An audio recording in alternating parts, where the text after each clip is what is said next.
dalam kitab Da'wat, bagian dari kitab Riyadhus Shalihin. Hadis yang pertama dalam kitab Da'wat.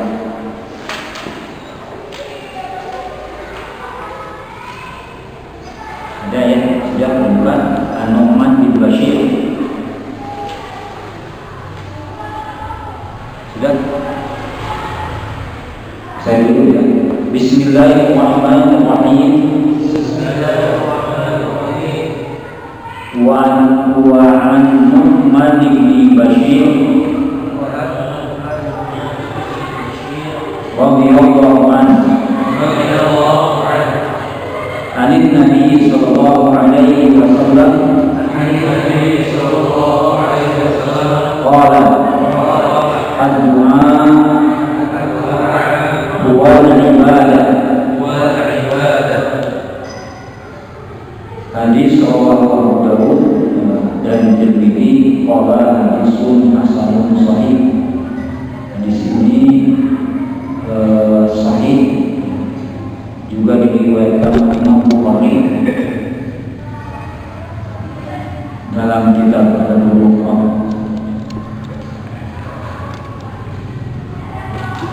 Al-du'a wal ibadah. Doa adalah ibadah. Bahkan di dalam hadis yang lain, mukhul ibadah atau inti, otaknya, sumsumnya ibadah. Doa itu kalau kita lihat bentuknya, bentuk doa yang terdapat dalam Quran dan Sunnah. Ada doa bentuknya itu adalah aksana tenawan, pujian sambungan kepada Allah, seperti dalam kalimat-kalimat thayyibah la ilaha illallah, itu adalah pujian kepada Allah. Tidak ada yang berhak disembah dengan benar, tidak ada yang berhak disembah kecuali Allah. Itu pujian kepada Allah. Kemudian subhanallah, alhamdulillah, Allahu akbar. Itu semua adalah pujian-pujian kepada Allah.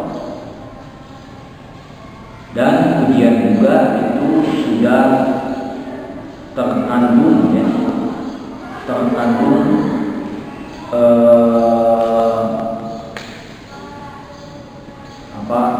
kalau bahasa itu berdoa secara tidak langsung. Jadi ada doa bentuknya pujian-pujian. Kalau kita sudah memuji Allah, insya Allah Allah akan memberikan apa yang kita inginkan.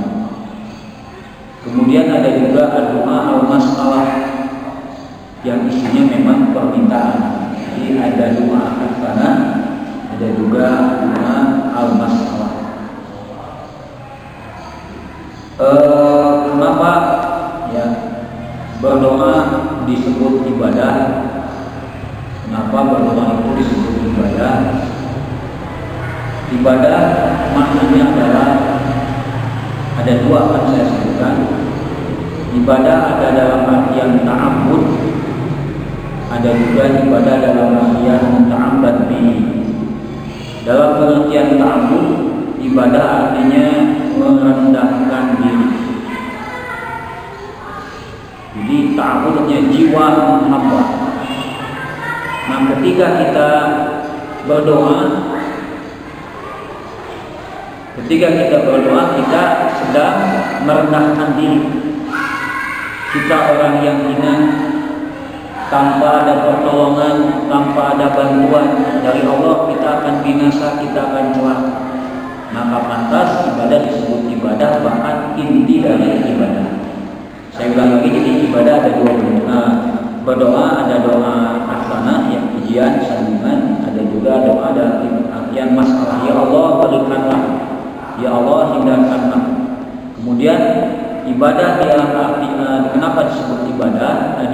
Berdoa disebut ibadah sebab hakikat ibadah adalah penghambaan, merendahkan diri. Dan saat kita berdoa itu tampak sekali kita itu betul-betul rendah di hadapan Allah, ya. Meminta terus-menerus, ya Allah berikan kepadaku ampunan, ya Allah berikan aku rahmat, ya Allah berikan aku penjagaan. Jadi menampakkan kita betul-betul hina, lemah, tidak mungkin bisa apa-apa tanpa bantuan Allah. Itulah hakikat ibadah. Merasa diri lemah atau memposisikan diri sebagai orang yang lemah, yang tidak mungkin bisa ada, bisa selamat tanpa perlindungan dan bantuan Allah Subhanahu wa taala. Pada ini Nabi mengatakan doa buat ibadah. Dikarenakan ibadah itu ibadah, maka ada syarat ibadah. Saya sebelumnya akan bertanya dulu, naon bedana syarat dan rukun?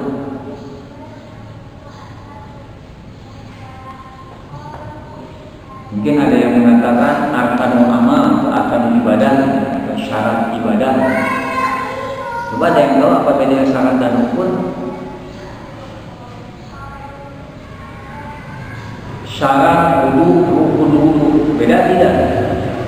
Syarat sholat dengan rukun sholat beda tidak? Ada perbedaan, ada persamaan. Apa perbedaan persamaannya? Sama-sama menentukan sah dan tidak sahnya satu amal, satu ibadah. Perbedaannya adalah kalau syarat itu laisa juz'an minhu, sedangkan kalau rukun itu wa huwa juz'un minhu. Paham enggak? Contoh syarat sholat apa? Menutup aurat, bersuci, itu syarat sholat. Menutup aurat bukan sholat, ya, berwudu bukan sholat, itu laisa juz'an minhu. Rukun sholat membaca Fatihah. Sholat tidak sah tanpa baca Fatihah, dan baca Fatihah itu bagian dari sholat. Ini harus tahu itu hal yang mendasar, sebab faktanya banyak orang yang nggak paham itu apa beda syarat dan rukun, dia sudah tidak bisa membedakan.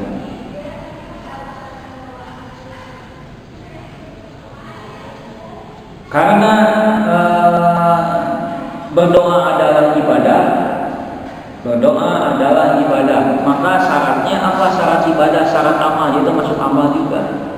Satu, mesti mukhlishan, mesti ikhlas, hanya ditujukan kepada Allah Subhanahu wa taala. Maka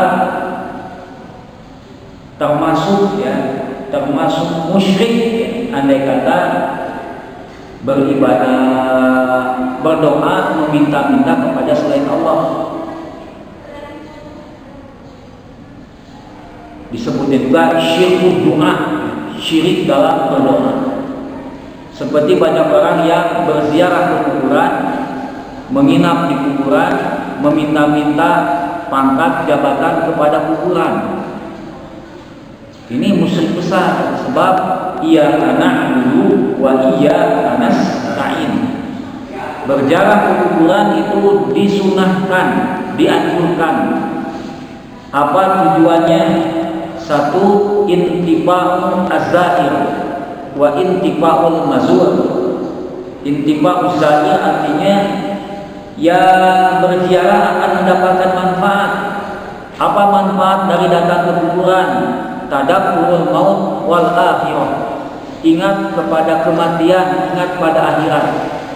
Orang ini dulu orang yang hebat, yang berkuasa, tapi kalau sudah meninggal, ya beginilah, diinjak, ya. Di dalamnya sudah dimakan oleh belatung. Itu ingat pada itu. Dari ingat pada kematian, dia akan al-istidad lima ba'dal maut. Dia akan mempersiapkan diri untuk menghadapi apa yang terjadi setelah kematian, gitu. Itu berarti ziarah itu bermanfaat bagi para peziarahnya. Ya, itu manfaatnya begitu. Tadabburul maut, ya. Ingat pada maut, kadituna istidad liyaumil ma'ad. Jadi datang ke kuburan untuk meminta-minta, itu musyrik, termasuk musyrik. Dan sekarang faktanya memang kuburan itu bagaikan dokter spesialis. Ada spesialis anak, spesialis mata, itu kan kalau dokter itu. Nah demikian juga kuburan, ada kuburan spesialis ya. Untuk apa ini? Untuk naik pangkat. Kalau ini kuburannya kuburan ini. Ada juga kuburan untuk dapat jodoh, beda lagi. Kuburan. Ada kuburan untuk para dalang, beda lagi ya. Untuk dapat jabatan, beda lagi. Nah, ini termasuk syirik dalam berdoa. Maka sama, yang namanya berdoa tersebut harus ikhlas, hanya ditujukan kepada Allah Subhanahu wa taala, tidak boleh kepada yang lain. Kalau kepada yang lain dianggap musyrik. Dan faktanya inilah yang banyak terjadi di masyarakat. Menginap di kuburan, ingin mendapat kesaktian, coba minta pada selain Allah. Ingin mendapat ilmu kanuragan. Ilmu kanuragan itu apa? Ya, kesaktian, sakti mandraguna, saktinya hilang, tinggal mantra, mandranya hilang, tinggal guna, bahaya. Yang kedua, berdoa juga sholawat. Artinya kalau untuk ibadah ada sholawat, harus semua ikhwan, harus sesuai dengan tuntunan dari Nabi. Maka Nabi kan memberikan contoh umat berdoa yang benar dan mengajarkan bentuk-bentuk doa. Itulah ibadah. Ibadah itu ikhlas. Itu syarat ibadah itu. Satu adalah ikhlas, dua adalah ittiba. Itu syarat yang sebagian orang juga ada tambahannya, ada juga ihsan. Ihsan itu adalah mustahab. Lakukan dengan sebaik-baiknya. Itu namanya syarat, bukan hukum. Hukum itu bukan begitu. Hukum itu beda-beda.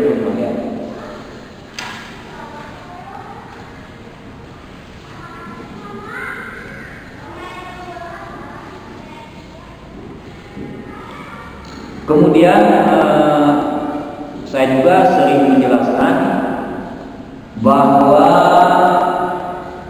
kalau kita lihat tadi kan doa ada isi pujian, subhanallah, alhamdulillah, Allahu akbar, gede pak, semua kehendak itu atau astagfirullah itu termasuk masalah. Subhanallah, subhanallah, Allahu akbar, itu termasuk pujian, tapi tentunya kalau kita banyak memuji Allah, Allah akan memberikan. Meminta secara tidak langsung, ya Allah mohon pemurah, Allah nanti akan memberikan rahmat pada kita. Yang kedua adalah doa masalah. Doa masalah meminta isinya dibagi dua masalah itu.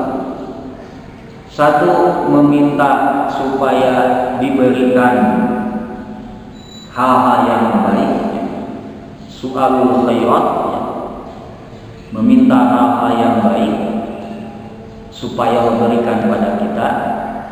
Kemudian memohon perlindungan dari hal-hal yang jelek. Itu tuh ada dari sini. Meminta yang baik, berlindung dari yang jelek. Bisa kebayang? Maka kita akan banyak menemukan doa itu dari menggunakan kalimat ya Allah berikanlah kepada kami, bukan?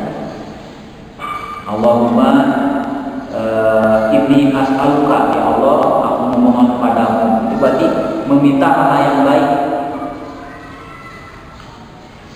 Yang kedua ada juga berlindung dari hal yang jelek. Ya Allah, bisa kalimatnya bisa Allahumma inni a'udzubika, ya Allah aku berlindung kepadamu.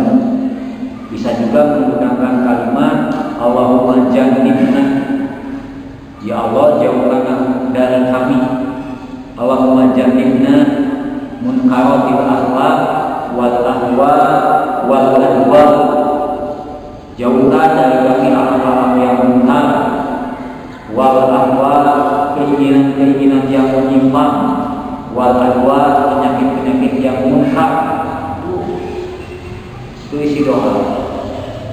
Saya juga sudah menyampaikan sebaik-baiknya doa adalah doa yang telah diajarkan oleh Al-Quran, oleh Allah dalam Al-Quran dan oleh Nabi di dalam Sunnah. Maka kita harus bersungguh-sungguh untuk mempelajarinya.